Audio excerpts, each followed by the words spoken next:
Got a question?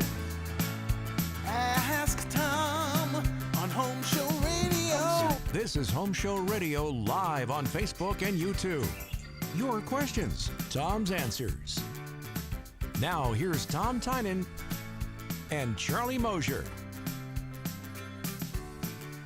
And here we are doing our live shot we do every Thursday. Do we have an audience? I'm looking. Yay. No, okay, if we're going to have an audience, we have to have a band too, okay? A Doc Everson or something like that. That'll work. All right. Are we going to play working with a limited budget over here, We're going to Tom. spend 5 minutes and let Charlie play with his new toys, and then we'll get to business. I am not playing with my new toys. Back to you, Tom. I'm waiting for a movement. Well, You figured that one out. Well, at our age, that could be a while. So, Or it could be very quick. We'll see. True. All right. Anyway, I'm Tom Tynan, Home Show Radio. Answer your home improvement questions. That's all I do. I know how to fix toilets and use them too, as well as other things around the house like front doors, back doors, locks, building roof systems, ventilation, insulation, and that kind of thing. And I answer questions mainly. I started on the radio 35 years ago, and still am on Sports Radio 610 in Houston, Texas. And we're on 9 to noon on Saturdays and 8 to 11 on Sundays. And before us, are you ready? We have the Garden Guides, which are very popular right now, probably in many parts of the country, but in Houston, Texas, big time, because everything died 3 weeks ago. Maybe it was 4. I don't remember. Anyway, we had a freeze of a freeze of a freeze, and planting is very big time. Right, Charlie? indeed. In fact, I was in Memphis yesterday. And they got pounded. They got pounded. You know, Yes. their plumbing contractors aren't quite as slammed as we are, but here in Houston. But yeah, they had a freeze up there the same way, and it was pretty nasty. So what we do here, by the way. Oh, yeah. What we do here on Thursdays, by the way, during the Facebook Live thing, if you're new to the program, is, you know, we play with our equipment, but we also answer your questions that you send us to homeshowradio.com under the Ask Tom section. There's a little button right in the front, Ask Tom. You send those in, but you can also enter your questions down here in the comment section underneath us, and we're happy to get those. Tom's getting late breaking news from the control room there. I know. I felt like I was on Fox or something. Wait a second. All right. Does Tucker have something to tell you there? No, I don't know. Let's go ahead. Let's see. Let's see what we got over here. Got Robert and Frank and Ralph are here. Thanks, guys, for coming in. Rosa just came in. Thank you for being with us here today. We appreciate y'all watching the show and being part of the Gala Thursday broadcast as we roll along. Well, I get some questions in. I'm ready. That's what I do. There we go. Let's do the do. Here we go. First one comes from Kay in Huntsville. She said, I was at altitude this morning early. It kind of threw me off, but it wasn't that high of an altitude. Well, you weren't climbing the Alps. You were in Memphis. Yeah. Or did you fly home in an unpressurized plane? Maybe that's the ticket, like a B-29. Okay. Yeah, no, I flew back. You know, I came back via FedEx 2-day package from Memphis. That's it. Yeah, I absolutely positively had to be here today, so that's how I came back. No. In fact, when I went up there, it was a plane so small. It's one of those ones you don't get on, you put on. And but anyway, okay, let's get to the question. The one I fly every week. Okay, fine. Yeah, Yes, right. I know. Kay in Huntsville, remember her? Yes. She says, I'm going to sell my house. He said, should I replace the outdated appliances and replace my foggy double pane windows before I sell? No, I don't think you should do anything except clean the house up really nice. Don't unclutter it if you have to. Get rid of all the junk you've been saving. Make it like a very clean, quaint home that is ready for someone to do something with, and sell it as is. They might go replace all the windows in the home. They want to pick out their own appliances. Now, if they come to your house and they say, you know, we're going to have to replace the appliances. We'd like an appliance adjustment. You can play with the price. They'll say, all right, well, I'll tell you what. I'll take $400 off the cost of the house. You can put that towards your appliances. It's something simple, something not all the way, but maybe a quarter of the way, just as good faith. But move the house. Don't put a bunch of money in it. I think it's a big mistake. I have bought and sold and lived in all that time, many homes in my career and in my life. I never fixed it up. They got it the way I was going to leave it. They even would ask me to do things like, can you pressure wash the front door? No. It's your house now. If you want it, you pressure wash the front door.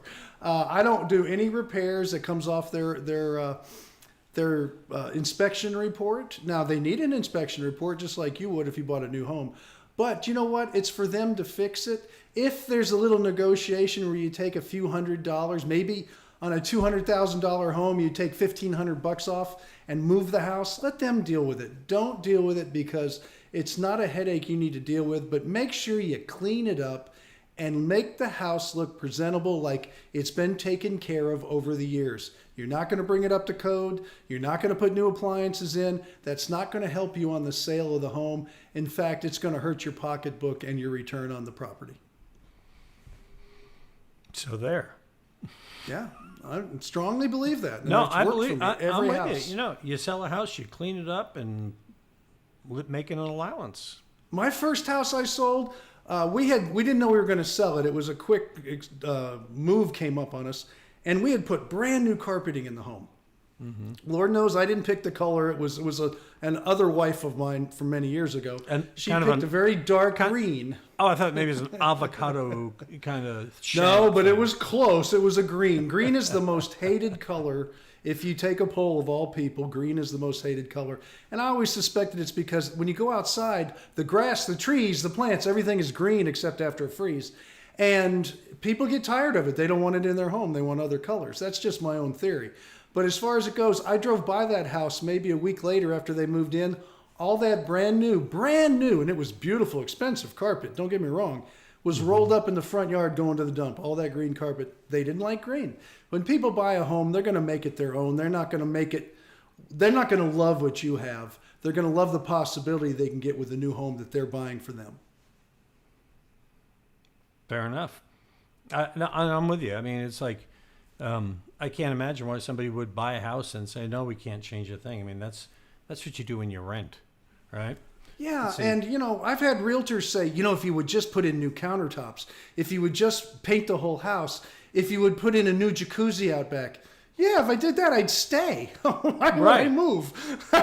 You want to sell the house easy for your 6%, and the money's coming out of my pocket. Come on, we got to work together on the same page here. It's win-win for everybody, right? I like win-win. I got win-win-win. Got is that even off better. my chest. I'm good. Thank you. Yes, ladies and gentlemen, Tom answers your questions and vents his spleen every Thursday at 4 o'clock here on Facebook. Let's see. Say hi to Ralph and Sue. Hey, Ralph. And Janice is here. David is watching. And so is Chris Desmond. Chris, don't you have something to edit? Chris Desmond? He's down in our video department. Yeah. Anyway, so we got a bunch of questions. And we're getting questions here. Video department. And you're on your payroll, pal, so right. you know what your We're people are doing. We're just trying to get the show count up. So, right before the show, I texted everybody I knew. So They're all sitting down there eating popcorn, watching his computer. They are. Yeah, All right. So let's hear a question here came in. And by the way, if you have a question, you can put it in the comments section. We'll answer it right here, part of the broadcast. That's why we're live. Here's one from Diane Weaver. She says, is it better to have a ridge vent or the turbines or both when getting a new roof? Never both. You wouldn't do that. And never turbines. Don't ever do that. Those things, they've got a few places left on a doghouse or a porta potty or something like that, but for the most part, they aren't even used much on those anymore. Or ridge vents. Or in Aladdin. They wear the turbines in Aladdin. Okay, yes, if it's a hat. Okay. I wear a fez because I'm a Shriner, but I wouldn't wear it to dinner. But the bottom line is this. Ridge vents, only way to go. Ridge vents, soffit vents. You got a ridge, use a ridge vent. They don't need any other extra help if you have enough ridge. Okay, fair enough. Got another one here. CJ has sent one here. CJ Rose says, is there such a thing, Tom, as a Squirrel Proof lead jack? You can Squirrel Proof them, and that's what you would do. Can you buy them if you buy a lead jack? No. But what you do is, and what I did, is you take what's called peel and stick. It's a roofing material that you peel the backing off and it sticks down, and they use it in valleys. Some of people call it ice and water shield. It sticks. It's a self-sticking, very thick rubber, but not so thick that you can't work with it. And you cut it in small pieces, peel the back off, and wrap the lead jack after it's in place with this product, and then spray paint it to match the roof color. And the squirrels cannot chew through it. They want nothing to do with it. In the old days, and you'll still see it on some roofs, people would make a cage over it out of 1/8-inch hardware cloth, and they would wrap it with that. But you really don't need to do that with that peel and stick. It's much simpler, and it gives it a better clean line. All right, fair enough. I'm dealing with a little bit of technical issue here. Let's see, Patricia's here now, and David's got a long question. I'm going to figure out how we can do that. And Randy's here now, too. Thank you for coming with us. We're answering the questions that you're putting in the comment section and ones we get at homeshowradio.com from the Ask Tom button on the homepage. This we do every Thursday here. Here's one for you right now. Oh, by the way, I just noticed whoever the guy who's running the switcher here has the wrong logo up here in the corner. I should fix that right now before we go 1 inch further. There you go. That's the right one. This one comes from Bill in Spring. Well, but everybody noticed now. Now I drew attention to it right here. Anyway, Bill in Spring says, I have a one-story home built in the 60s, and as far as insulation, what would be most helpful in the attic or walls? It's a brick home, and also can siding be attached to brick, or would brick have to be removed if I want to put siding on? What say you? First off, insulation in your attic is about all you're going to do. You're not going to do anything in the walls unless you open them up. And then you can replace the old worn insulation with some new fiberglass. And I would use formaldehyde-free fiberglass, but that's only if you're pulling all the sheetrock off. There's nothing you're going to pump in there or do anything that's going to be any real advantage to you. That wouldn't be more of a mess and a huge expense that you'll never see your money back, so don't worry about that. As far as the attic, if you need to beef it up, just blow in some formaldehyde-free fiberglass over the top of whatever's there, and they'll smooth it out nice. You're looking for about an R30, R34, somewhere in there, no more than a 38. And that's probably about 14 inches of fiberglass in thickness if on a tape measure. So just do something as simple as that. Can you put siding on brick? You can. I don't know why you would do it, but you can do anything in this world if you think out the details. And if you want to nail up furring strips with adhesive and nails, which would be pressure treated 1x4s, and then nail siding over the top of it, I can't say you can't do it. I don't know how you're going to detail it to the roof and stuff, but you'll have to think that one out. But it doesn't make a lot of sense to me. I would not pull the brick off to put on the wood siding. And the reason is because you have a brick ledge there of 5.5 inches deep. And what's going to happen is you're going to have this ledge hanging out over the bottom of your house. It's going to look ridiculous. The siding's going to lay on the top of that, and it could get water and stuff coming in. It wouldn't make a good detail. So if you were going to overlay your brick with something, whether it's siding or put stucco on a river, leave the brick there and put it on it. Yeah, so you would go over the brick with the siding? If I wanted to do siding, I would. Would I do that? No. But, well, I can't say that. It could be some really specific reason somebody wants to do something. But yeah, if your reason, and I should never say no to everything because you never know. But if it's a great idea and you got a specific reason you're doing it, put it on the brick. Don't take the brick off. Just leave it there for eternity. Eternity?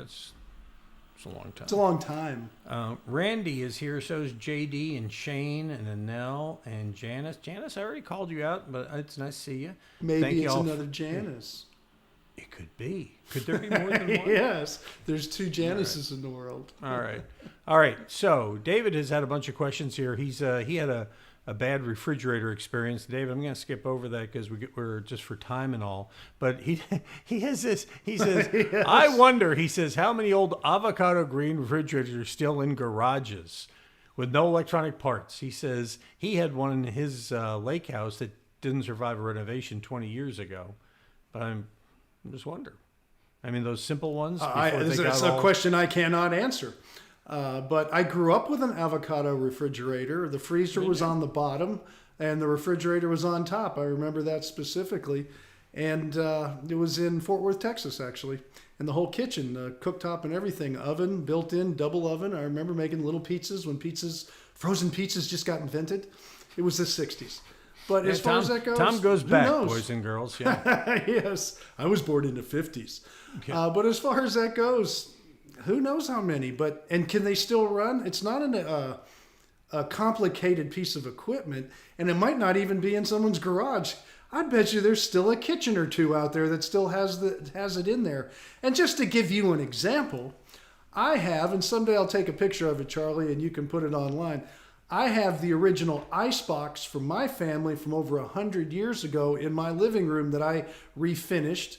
And it is truly an ice box. It doesn't plug in. That my father grew up getting stuff out of it on the back porch of his house in Connecticut. So some of those things are still out there for us old folks. I remember when I was a wee little one growing up in the icy confines of northern New Hampshire. In the wintertime, we'd put stuff on the back porch when the fridge got full. Yeah, just put it on the back porch. It's just as cold out there. Okay, and just a little lesson. When I moved to Lake Placid, New York, we had a party for all the neighbors. And I was going to be smart. So I put all the beer in the snow on the patio. How'd that turn out, Within Tom? 20 minutes, it was ice. It was just a can of frozen ice. So Yeah. there is a place where you don't want the beer to go past. Hey, David does have a legit question for you, though. He says, Sure, that was he a legit says, question. from a home in Maine that is a two-season place that is uninsulated, would you recommend fiberglass insulation underneath, secured with chicken wire, or the spray foam? I think I know what you're going to say here. Spray foam, did you think that? I absolutely did not. You Yes. got me. In my house in Lake Placid, it was over 100 years old, and we had restored it. And when the walls and everything got open, what we did was we sprayed the foam. We sprayed it in the ceiling of the attic, typical application. We sprayed it on the underside of the basement. And where necessary, and I won't get into all the details, we installed the proper vapor barriers that you would never use in the Houston area where we are now. We don't use vapor barriers at all. And it worked very well. Now, the reason is because it was 40 below zero all the time. Maine gets pretty darn cold too. And it's a different climate with different issues, even though it's very humid. But I actually would not use the fiberglass there because you really need a lot more R value for the thickness that you're allowed, especially in the older homes.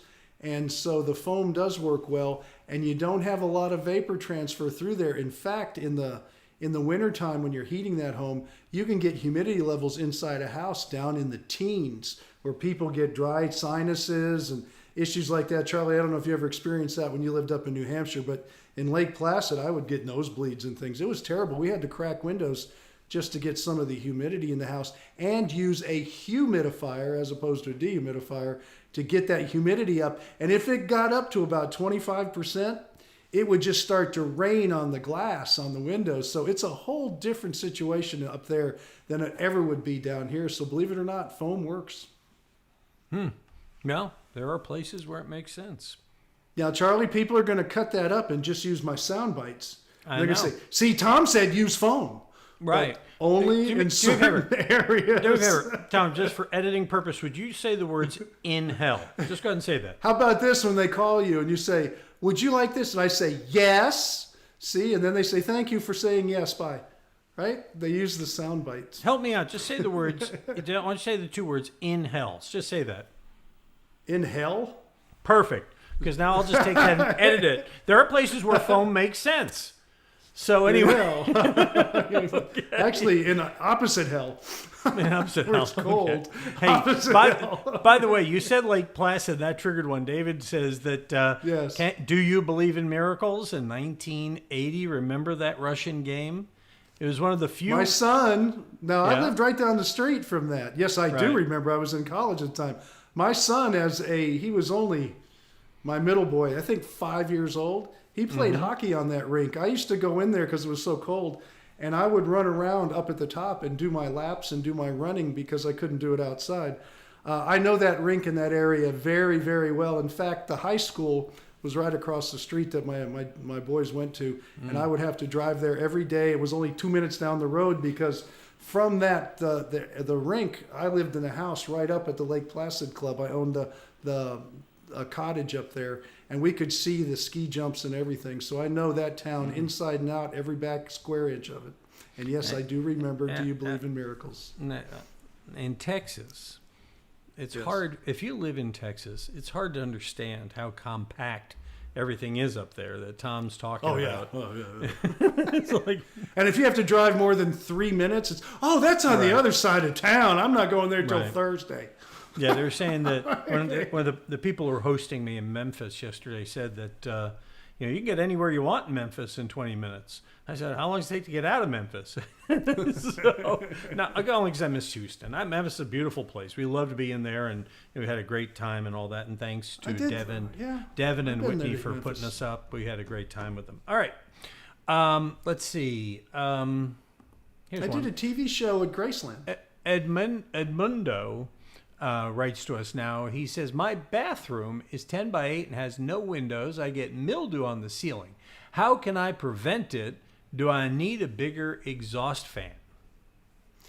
I think there's a myth where exhaust fans are the cure-all for mildew on a ceiling. I've talked to many people, and it always, as I get deeper into the stories, it has to do with lifestyle. If you have a shower in any bathroom with the largest exhaust fan in the world, except all walls are gone, like I had my outdoor shower in Galveston, and even that you could sweat up the ceiling.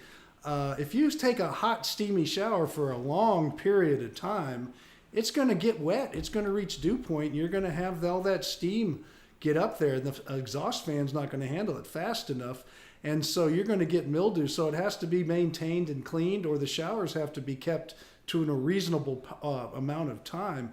So I don't want to just say put this giant fan in and you'll never have mildew on your ceiling, because in the last conversation I had on the air with a man, he had 2 teenage daughters, and he said, Tom, how do I avoid this? And as we started to discuss it, I said, if that's what you got, you're going to have to cut the hot water off and get them out of the shower after 10 minutes, because they would spend 30 minutes. And he just laughed like Charlie just laughed, and it was pretty much, okay, this question's over. He's going to have to clean up, and you're going to have to clean up after it too. The exhaust fan will do some, but not everything if it's really heavy. And secondly, the main reason, and I'm just going to be delicate with this, we have fans in a bathroom is not to get rid of the moisture. It's to get rid of the odors from what happens in a bathroom, so it doesn't end up spreading throughout the house after people are done with their duty. Well, howdy. Yeah, duty, yes. I just left it at that. I wasn't going any further. Thank you, Tom. I'm glad you're so obtuse. Politically in your correct? reference. Yes, Yes. it was like we're all still trying to figure out exactly that veiled reference. Yes, I know. I can tell. This segment of Ask Tom Live brought to you by Poo-Pourri, available at Bed Bath & Beyond.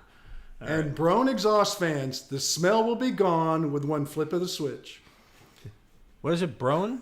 Broan exhaust fans. The smell will be gone and there'll be no groan. All right. Oh, okay. All right. Might be Let's some see. groans. He's got one here. Yeah. We're inching along here, kids. That's right. We're just answering the questions you send us. You want to put them in the comment section below. We can help you out. Hey, you remember Jibby John, our buddy? He comes in pretty regularly. I do. He wants to know, do we have somebody who can screen a patio? I'm not sure we have one of our pros can do that. Can you think of one that might be able to do that? Maybe Mike Ball or Rudy? Mike Ball might be a call, believe it or not. I didn't mean to rhyme it. I hear that he one, does but- it all.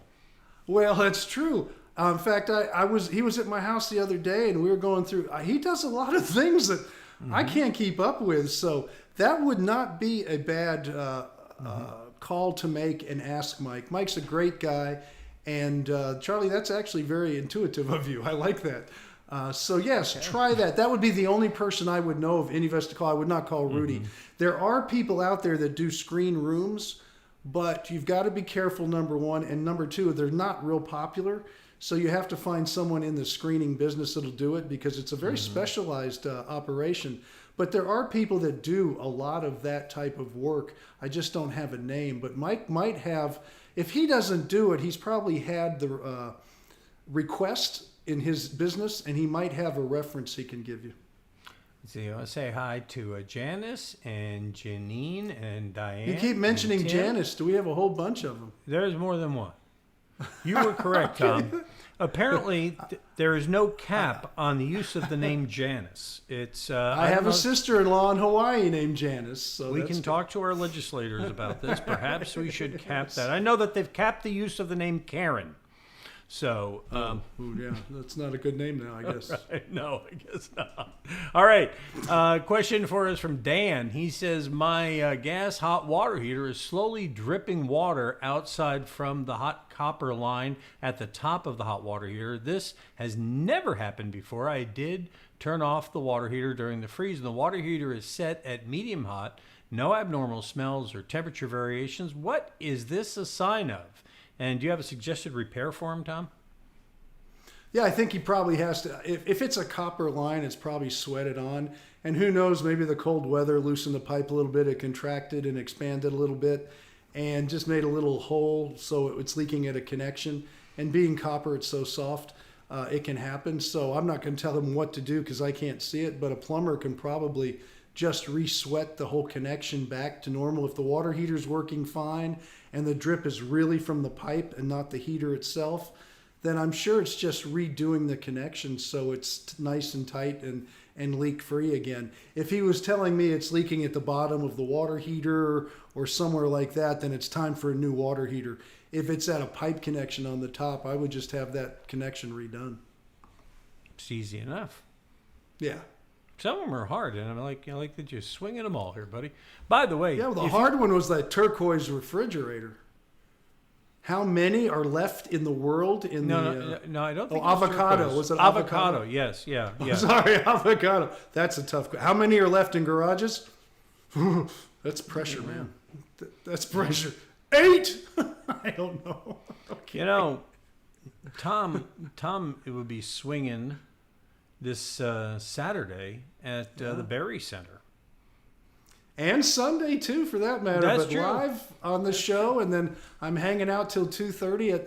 We're back to home show season. I got to do one quickly this last weekend. It was fun. It was nice. It was small and concise, but people run around. I didn't have 100 people coming up because it's not big of a show at that place, but last week I had 4 or 5 people that were just delightful to talk to. And if you're out at the Berry Center, which a Berry Center is a bigger venue, I do believe, because it's a pretty nice place. I know that area because my son played high school football at that stadium that cost $40 million for the taxpayers. So he really enjoyed it as a senior in high school. Yeah, Robin Hood, alive and well, right there. Yes. Anyway, I'll be out there and answering questions, talking to you, saying hello. And Sunday, too, from, I want to say 12:30 to 2:30, because I'm doing the show from my house till 11 o'clock. Okay. And then I'm going to take some lunch, clean up, and going out there. And clean up, hose off. Yeah, I'll clean up. There. Hose off. Yes, my wife's going to have this shirt all pressed and stuff because it's seen some better days right now. It needs a little laundering. Well, we got to look at I don't know how shirts. to iron. We talked about, hey, you know who's watching right now? I have no... Janice? Speaking... No, we've run out of Janice's. But, okay. No, but speaking of machetes, Elmer Dutton is watching. Just came up on my little screen here. Hello, Elmer. How you doing? And Raymond actually is one of the most coolest people I ever met in my life. He really is. He tells stories about World War II, digging tunnels, things blowing up. I mean, it was really cool. Yeah, he likes old cars. And hi, Elmer. I hope all's going well. Elmer Elmer, if Jim wants to watch and get some pointers from Tom, we're here to help as well. Oh, Jim does just fine. No, okay. All right. And I like Jim too. And Maria's just come in too. Hello, Marie. Thank you for joining us here this afternoon on the show. Joe Rodriguez has sent us in a question. He says, I'm having sewer problems where sometimes I get sewer backup in both bathtubs and on-time water from underneath the toilet. The toilet clogs easy, and when the washer empties, I assume I need a camera inspection, he says. Would that be your first shot on this? Well, there's no doubt you need a camera, and you got a belly, a broken pipe, something's going on if it's regular. Although it could be just such a big clog that nobody's taking care of it. It just doesn't heal itself. It's not getting better with age. This is where Abacus comes in. They will snake out all your lines. And I'm not sure what their timeline in getting to you right now if it's not an emergency because we're still reeling from the freeze. But they also will go in and run a camera down there to see if there's any existing problems that are going to keep happening. And what you're explaining to me, it sounds like there is. And then they'll diagnose it for you. And the whole issue there is $123. They call it the 1, 2, 3, any clog drain deal, something like that. It was a little longer than I can remember. Comes right off the tongue. It's awesome, Tom. Yeah, it slides right off. Alan I actually did just it for sent my me a mother text. once and it turned out to be cigarette butts. Alan O'Neill just sent a text saying, "Nailed it, Tom." Yeah, thanks. I haven't actually used this in a while since the freeze because it was like not on anybody's big bucket list at the time. But yeah, they got a great deal. And when they do diagnose it, they'll give you an estimate on what it'll cost to fix. And then, of course, you can make your choice. But at least you get a camera involved in that. And here's what I'm getting at. You can have someone come out with a camera. They'll charge you $500, $600, $700. And they'll run a camera down there and give you the diagnosis. But what they do at Abacus, if you have a clogged drain line, they're going to come and unclog it. They're all set up for it. They have trucks just for that. They do it quick, so they can do it for $123. And part of their service on that is then they can put a camera down real quick too. Take a good fast look-see to see if there's any real inherent problems and then let you know. And that way, if there is, they'll tell you what it could be. And then you decide later if you want to fix it or not, but at least it'll be flowing clean at that point. And you have an idea. That's the beauty of it. You have an idea of what is really, if there's a bigger issue happening. One of the things we were talking about with that plumbing client of ours in Memphis when we were there yesterday, they were talking about doing drain clear, and it's surprising how many houses don't have a clean out. Oh boy. Oh, I'm glad you mentioned that because the $123 is if you have accessible cleanouts. And it is written very clearly on their agreement with you when you come in. So I forgot all about that. Copy over here, you know? Yes. Very accessible cleanouts, which they usually discuss with you on the phone. Yeah. So usually I don't have enough time to get in all the details. But yes, that's true. You know, I love my work. I do. I mean, Tom and I, we enjoy this. We have fun, and that's why we get together on Thursdays and share more of this stuff with you. And it keeps us from getting into trouble doing anything else and so on. On Thursdays. Yeah, on Thursday. The rest of the week. Yeah. But they were telling me, Tom, I didn't know. They said if you don't have a clean out, one of the other things they can do is they can go up and go in one of the vent stacks on the roof to go down and look in. Is that right? You were listening that night, even with that $900 bottle of wine, because of the fact it was not that they did that at my $900 bottle of wine. All right, Tom, I have to explain this. Now, hold on. I got to explain. Wait, I was going to tell about my mother. That's what they did at my mother's house. Went through the vent stack. Yes, go ahead. Oh, I thought your mother had a $300. No, we went out to dinner, and there was a really nice bottle of wine on the wine list, and I'm not one to say no to properly fermented grape juice. And so there it is. So it was pricey. Yeah, but Charlie, speaking of grape juice, Houston Rodeo, are you on the wine committee this year? In fact, I am. And are they doing it this year? I really haven't gotten a straight story on the Houston Rodeo. It was they're going to have the auction. And, but, you know, it's funny, last year it was the Rodeo Uncorked and the auction were two of the only events that actually happened before Dora leaned on the powers that be and got them to pull the plug on it. So, but that's, yeah. So, yeah, there will be an auction this year. And all that, okay. And they had the slap in. I'm on the swine committee too because it's right. I know swine and wine, but they just had the slap into the pig a couple weeks ago. The pigs won't cooperate and wait till May. You know, their gestation period comes along, so they had to judge them, and we're gonna have the auction in May. So that's coming up on that for anybody who cares about pigs and wine. I know I do. All right. Kelly is here. Thank you. And David and Kevin is here. And Marie. There's a new one. Marie is new on the list. And thank you for being here. You know, it's like, I love Marie. Thank you. We appreciate you being here. We're live here on Facebook and YouTube and all over the place. And our last question here from the mailbag says Patrick in Northwest Houston says, my house is extremely dusty. 2 days after I dust, it's dusty again. And I heard you say you have no dust in your house. And Tom, Patrick wants to know, how are you pulling that off?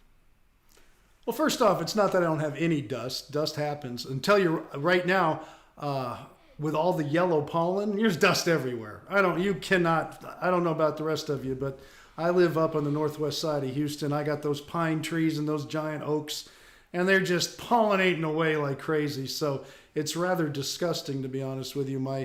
My Bronco, I wash it and it's bright yellow the next day. So the other day I just bought a taxi sign and put it on the top so people would think that's the color and it's supposed to be that way. But as far as that goes, at regular times throughout the house, I have fresh air returns. I just bring in fresh air, and the whole concept behind it is this. You're going to have infiltration into your home. Do you control your infiltration, or do you let it come in uncontrolled? Most homes are uncontrolled.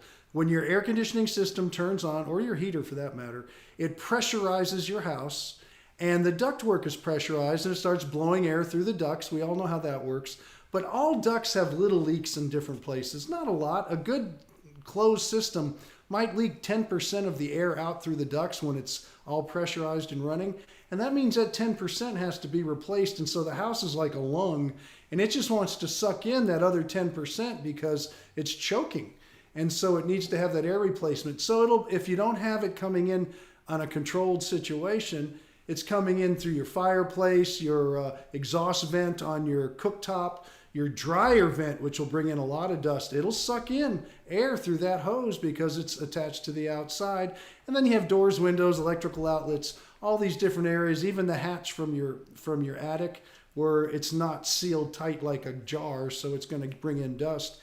And all of a sudden, if you have 10, 20, or 30% leakage, you're going to have all that uncontrolled infiltration, which means dirty air and unconditioned air. So the bottom line on a simple side is I take Lamiflex, put it in my return air plenum, just attach it. It's a 4-inch pipe.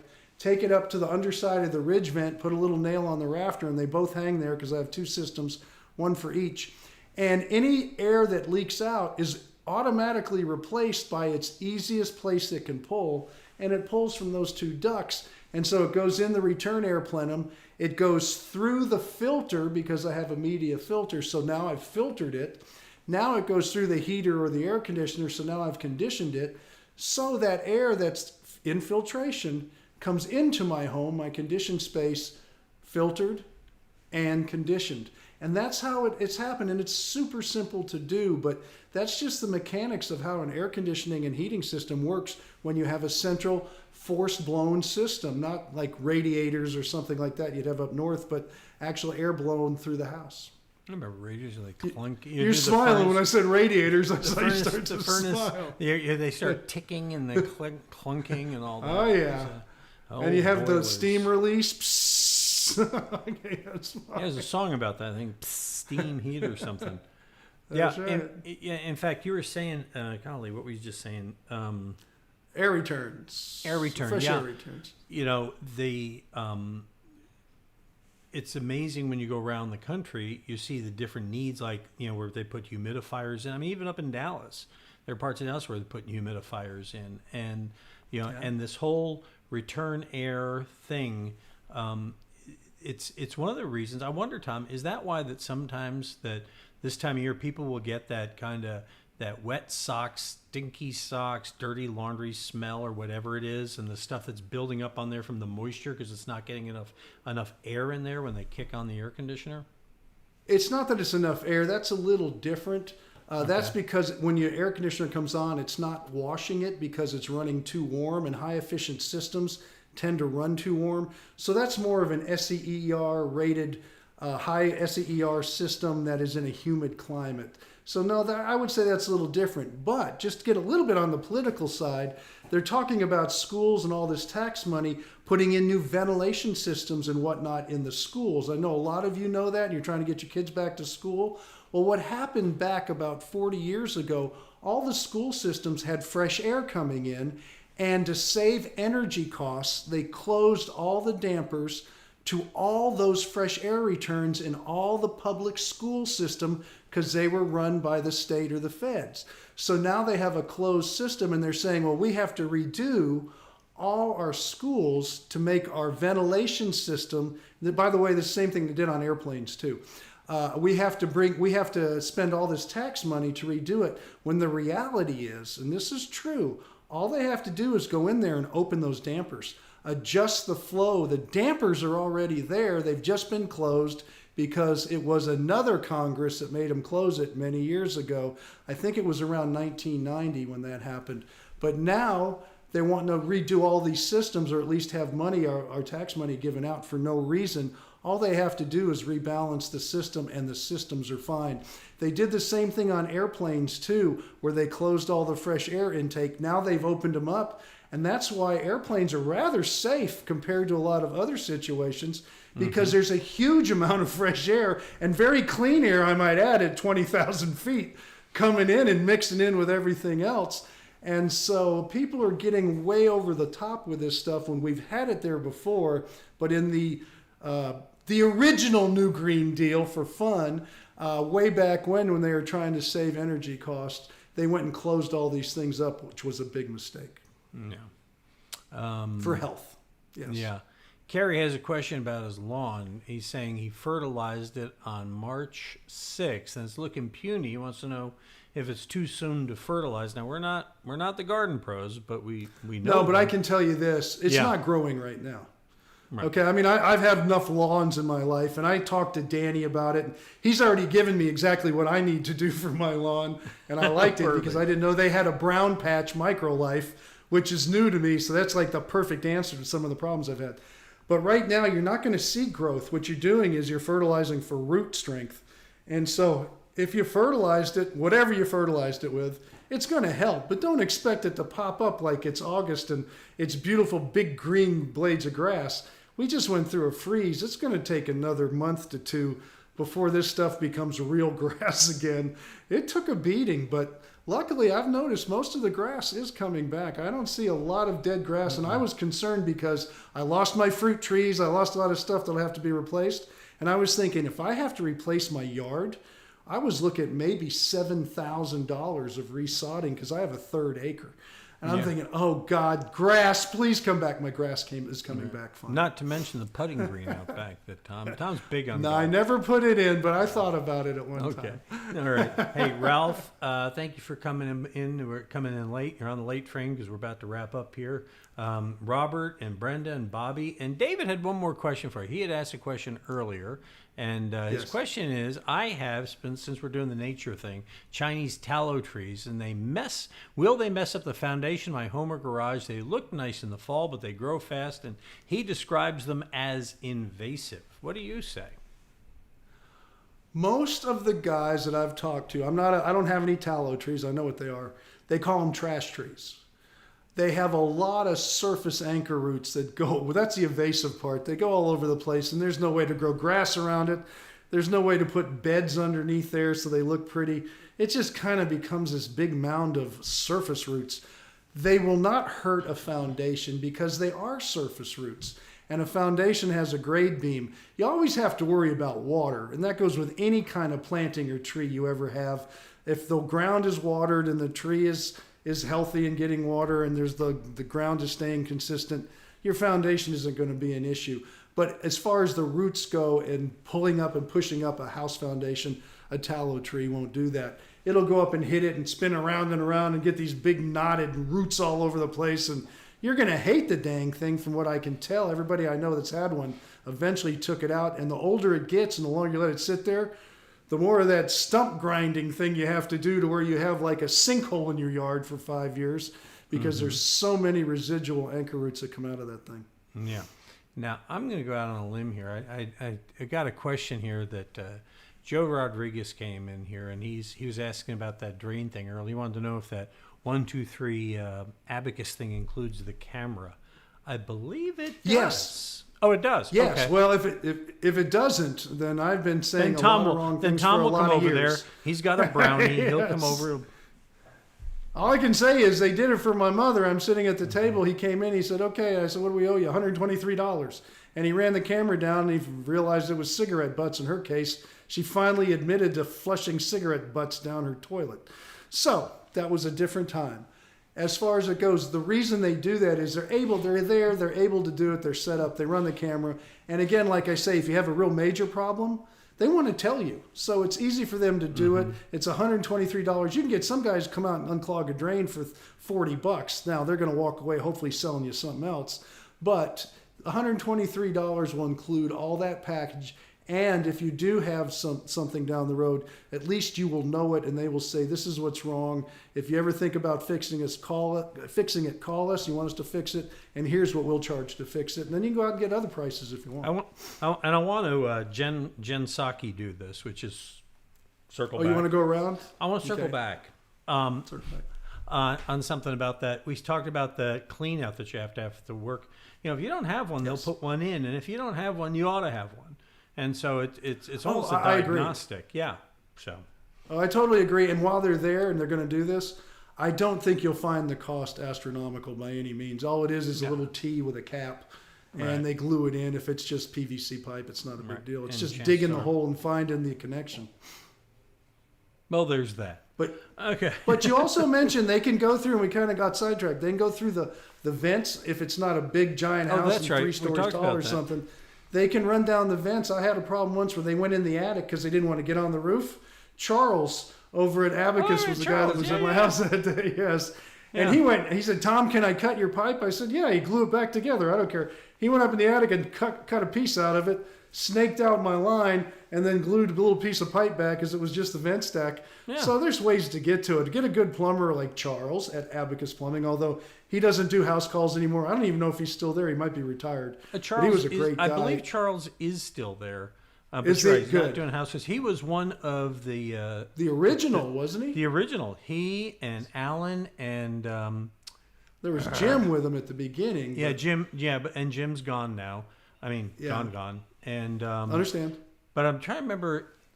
Lee, I can't remember his name. Alan. They both came from Ireland together, and they started the company. And can't remember his name. I don't know that one. But I'll tell you something. I mean, just wrapping up here, guys. We're kind of landing the Charles plane was here. A great guy.